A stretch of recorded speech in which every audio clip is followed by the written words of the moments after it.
Chers amis, bien-aimés en notre Seigneur Jésus-Christ, nous vous saluons dans le précieux et glorieux nom de Christ Jésus.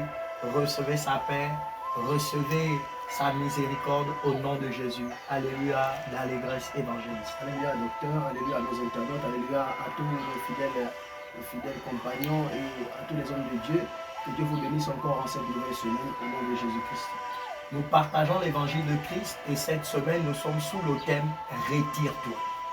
Retire-toi, c'est le texte de Matthieu chapitre 14. Nous lisons les versets 13 à 14. Ainsi parle l'Éternel. À cette nouvelle, Jésus partit de là dans une barque pour se retirer à l'écart dans un lieu désert.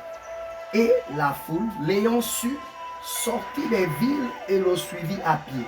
Le verset 14 nous dit ceci. Quand il sortit de la barque, il vit une grande foule. Et ému de compassion pour elle, il guérit les malades. Évangéliste, nous sommes sous le thème « Retire-toi ». Bien-aimés, à partir d'un certain moment de notre intimité, dans notre marche avec Christ, et même dans notre marche dans la vie quotidienne, il arrive un certain moment où notre âme a besoin d'être en communion avec celui qui a le pouvoir de pouvoir la revivre. Et dans la marche de Christ évangéliste, dans plusieurs actions que les évangiles nous rapportent, le Christ avait toujours cette habitude de se retirer. Se retirer du monde, se retirer des hommes, se retirer pour recevoir les instructions de Dieu, se retirer pour communier avec Dieu. L'Église, plus que jamais, dans ce dernier temps, a besoin de se retirer. Évangéliste. Et homme de Dieu, merci encore, docteur. Retire-toi, c'est un mot, c'est un groupe de mots qui est assez complexe dans la vie de plusieurs adorateurs, des ministères, de plusieurs hommes de Dieu. Retire-toi, n'est-ce pas, est le langage des véritables fils de Dieu. Car lui-même, le Christ, lui-même, personnellement, il a dû se retirer à plusieurs reprises. Et son premier retrait, n'est-ce pas, surtout dans le livre de Matthieu, le chapitre 4, on voit comment le Christ, pour, n'est-ce pas, ouvrir sa mission sur la terre, il a fallu qu'il se retire. Se retirer ici est capital pour un ministre du Seigneur. Pour dire à ce ministre que si tu ne te retires pas et que tu es appelé de Dieu, alors Christ lui-même te fera te retirer. Et ce qui est important dans ça, quelles sont ces personnes qui se retirent? Le livre de Matthieu, le chapitre 13, à partir des versets 14, 13, 14, le verset 14 surtout, il parle de quelque chose d'assez édifiant. Il demande à ceux qui ont les oreilles pour écouter ce que dit l'Esprit. Dieu parle en parabole à plusieurs personnes. Dieu parle en parabole à plusieurs hommes. Mais quels sont les hommes qui comprennent ce qu'il dit? Il n'y a que des personnes qui ont compris le langage de Dieu, qui comprennent Dieu. C'est pourquoi on voit ici qu'à chaque fois, à chaque mission de Christ dans des villes, il amenait toujours une retraite. La retraite est la recherche de l'adorateur. Tout adorateur qui, n'est-ce pas, ne se retire pas est un téléphone sans batterie. Sinon un téléphone avec une batterie faible. Je suis en train de dire en réalité que retire-toi est le langage de toutes les personnes qui écoutent Dieu. Celui qui écoute Dieu est obligé de faire comme Moïse, malgré qu'il dirige le peuple. À un moment, il doit prendre une retraite pour aller se recharger. Tel un verre qu'on a rempli, on s'est amassé, on a pris cette quantité d'eau en nous. L'eau est terminée. Il faudrait que nous retournions à la source. Homme de Dieu, docteur, homme de Dieu, prophète, homme de Dieu, chantre. Dieu t'appelle à te retirer pour ce temps des oracles de l'Éternel, ce temps où nous vivons réellement la révélation de Jean. Dieu t'appelle à te retirer, retire-toi. Alors, évangéliste, le contexte, quand on prend les versets 9, on nous dit qu'on vient annoncer au Christ la mort de Jean-Baptiste. Et alors que le Baptiste est mort et les disciples de Jean l'ont enterré, la Bible nous dit qu'à cette nouvelle, Jésus se retira. Écoute, je ne sais pas, mais le premier contexte ici, c'est le contexte d'échec. C'est pas malheur, non. C'est non seulement, mais c'est l'échec dans le sens spirituel, parce qu'il y a un homme de Dieu qui a terminé sa mission et il s'en est allé. Qu'est-ce que je suis en train de dire? Il est possible, Jean-Baptiste est le symbole d'une mission, la voix de celui qui crie dans le désert. J'ai terminé un concert, j'ai terminé un programme, j'ai terminé une prédication, j'ai terminé une croisade, j'ai terminé l'écriture d'un livre. Quand je sors de là, obligatoirement, je dois me retirer. Je dois me retirer pour me recharger, Parce que si les grâces de Dieu se renouvellent, même l'action du Saint-Esprit en nous se renouvelle. Il faut que nous allons nous recharger. Écoute, il y a quelque chose d'extraordinaire, c'est que les hommes, la nature ne vient jamais vers ceux qui ne se retirent pas. Romains 8, verset 10, on dit, la nature attend avec ardent désir. Évangéliste, voici ce qui est représenté. Dès que Jésus s'est retiré, on a comme l'impression que dans les évangiles, c'est lorsque Jésus se retire que les foules viennent à lui. Écoute-moi très bien. Toi qui me suis, homme de Dieu, homme d'intimité, c'est lorsqu'on se retire que Christ nous dit ce que l'on doit faire dans la foule. Si tu ne te retires pas, tu ne iras pas dans la foule. Si tu vas dans la foule sans t'être retiré, tu feras partie de la foule. Or, l'onction nous distingue de la foule. Évangéliste. Homme de Dieu, docteur, je vais prendre ce passage pour attirer l'attention de quelqu'un. Il dit ici dans le livre de Marc, le chapitre 4, à partir du verset 11, il dit, il leur dit, c'est à vous qu'a été donné le mystère du royaume. Le mystère du royaume de Dieu. Mais pour ceux qui sont dehors, tout se passe en parabole. Oh my God. La Bible déclare que avant la mort de Jean-Baptiste, quand les disciples de Jean-Baptiste arrivent, n'est-ce pas, pour dire à Jésus qu'il y a quelque chose qui se passe, c'est que Jésus ne fait aussi que baptiser comme Jean-Baptiste. Jean-Baptiste de dire à ses disciples, en réalité, il faudrait qu'il baptise parce que son baptême, l'arrivée de son baptême fera en sorte que moi je puisse diminuer afin de repartir parce que ma mission sera accomplie. Amen. En fait, il fallait que Jésus se retire. Il fallait que Jean-Baptiste se retire pour comprendre que la nouvelle de la mort de Jean-Baptiste devrait être l'excellence de son ministère. Et maintenant, pour comprendre ça, comme il est dit ici dans le livre de Marc, il dit maintenant, puisque dans la vie des hommes, c'est donné comme une parabole. Mais pour comprendre maintenant le mystère du royaume de Dieu, je ne peux pas recevoir le mystère d'une parole de Dieu dehors. Il faudrait que je entre dans la chambre haute. C'est dans la chambre haute, c'est dans le désert, c'est dans la montagne que je reçois les tables de la loi comme Moïse. C'est dans la chambre haute que je reçois la loi. C'est dans la chambre haute que je reçois l'instruction du Seigneur. Bien aimé dans le Seigneur, aucune personne, aucun homme spirituel qui dirige un peuple avec Dieu ne puisse être dehors. Ce n'est pas possible. Si tu es dehors, tu es venu te décharger pour aller te recharger à l'intérieur.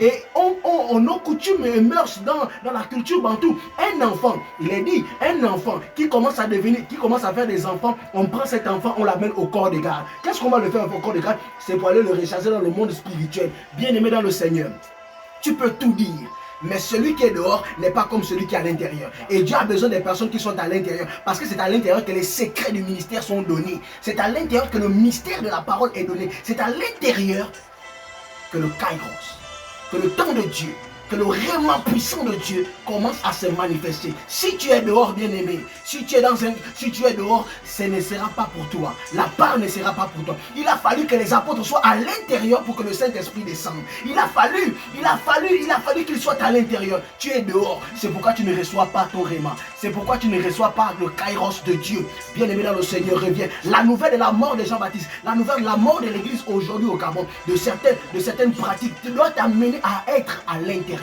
Va à l'intérieur, adorateur de Dieu. Je parle beaucoup aujourd'hui, je vais parler beaucoup aux adorateurs. Je parle des chantres, les véritables chantres. Où êtes-vous?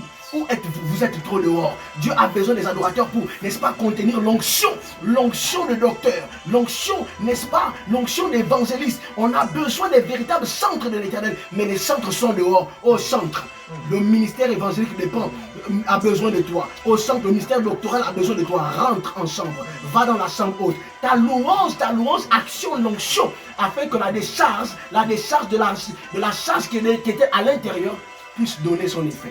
Donc, évangéliste. Le dernier verset, nous acheminons vers la fin. Oh my God. Quand il sortit de la barque, pour sortir, il faut entrer. Et c'est le point de départ du monde surnaturel dans ce passage. C'est quand il sortit de la barque, la Bible précise, qu'il vit une grande foule. Écoute-moi très bien. My God. Il y a la foule que Christ te présentera dans le monde de l'esprit, et il y a ceux qui t'attendra dans le monde physique. Yes. Il y avait plusieurs personnes autour de Jésus lorsque la femme atteinte de perte de sang vient toucher son vêtement. Mais lorsque Jésus s'est mis à l'écart, lorsqu'il est allé à la montagne, là-bas, il a reçu les instructions du Saint-Esprit que cette femme-là viendra et elle va te toucher. Écoute-moi très bien. Il est ému de compassion et la compassion va décréter, va ouvrir le ciel pour que le monde surnaturel se passe. On nous dit qu'il va y avoir des guérisons et les malades vont être guéris. Écoute-moi très bien.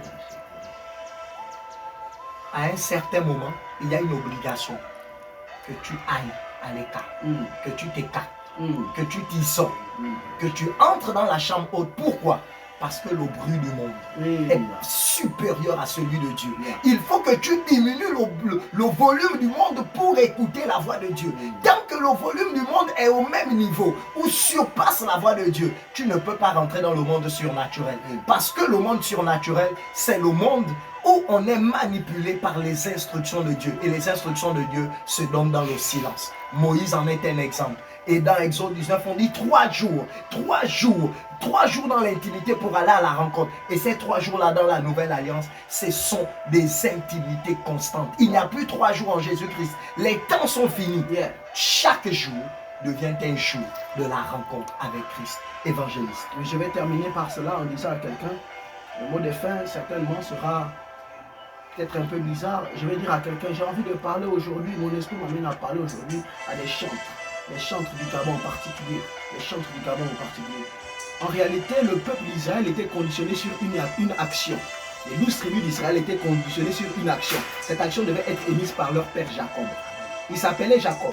S'il continuait à s'appeler Jacob, il ne devait pas avoir les 12 tribus d'Israël. Parce que la bénédiction de Dieu était sur lui, mais il fallait une action pour pouvoir permettre à ce que les 12 tribus puissent, n'est-ce pas, remplir le monde. Et la Bible me dit qu'à cet instant, Jacob le père, qui s'appelait Jacob, qui était normalement le synonyme de voleur. Il fallait que Jacob prenne ses 2 femmes, qu'il les mette à côté, qu'il prenne ses enfants, qu'il les mette à côté. Et qu'est-ce qui s'est passé? La Bible m'enseigne que Jacob s'est battu avec l'ange. En réalité, il parle de l'ange, mais c'est Dieu. La Bible déclare qu'il s'est battu avec Dieu. Mais il s'est battu avec Dieu où il n'était pas dehors, il était à l'intérieur. C'est dans la nuit qu'il s'est battu avec Dieu dans une chambre. C'est dans une chambre d'hôtel. Je parle de l'hôtel spirituel. C'est dans une chambre haute que Jacob s'est battu avec Dieu jusqu'à l'aurore. Et à la sortie, à l'aurore, il y a quelque chose qui s'est passé. C'est que Jacob devait faire la rencontre avec son frère Ésaü. Mais s'il n'était pas allé à l'intérieur, il ne devrait pas avoir la stratégie qu'il avait fait pour que son frère l'embrasse. Bien aimé, je suis en train de te dire, chante de l'Éternel. Pour que ta louange aille plus loin, il faudrait que tu ailles te cacher. Il faudrait que tu mettes tout ce que tu as à côté. Et tu entres maintenant, comprendre ce que Dieu attend de toi. Pour qu'un nouveau nom te soit donné comme Jacob, afin que tes entrailles, afin que ta productivité, afin que ton ministère puisse produire maintenant une sémence qui donne la joie. Une sémence qui produit et te rend valeureux sur la nation gabonaise. Tu es resté trop en silence, chante de l'Éternel. Il y en a tellement, mais vous êtes des centres morts. J'ai envie de vous dire que vos louanges sont des tombeaux vides, sont des tombeaux blanchis. Et je décrète au nom de Jésus-Christ que vos tombeaux ne sont plus blanchis, mais la profondeur de vos tombeaux soit ressuscité tel les ossements d'Élysée dans cette ville. Je déclare au nom de Jésus-Christ maintenant que ces chants de l'Éternel, aïe maintenant, allez, ne restez plus dehors, allez à l'intérieur, reprends le nom nouveau qui donnera la sémence à cette nation. Entre dans cette chambre au nom de Jésus-Christ. Cher ami internaute, peuple de Dieu, retire-toi. Et dans cet isolement se trouve le surnaturel. Quand tu sortiras, quelque chose d'extraordinaire, une chose divine sortira avec toi. Que la paix de Dieu soit avec toi. Reçois sa faveur au nom de Jésus. Amen. Amen.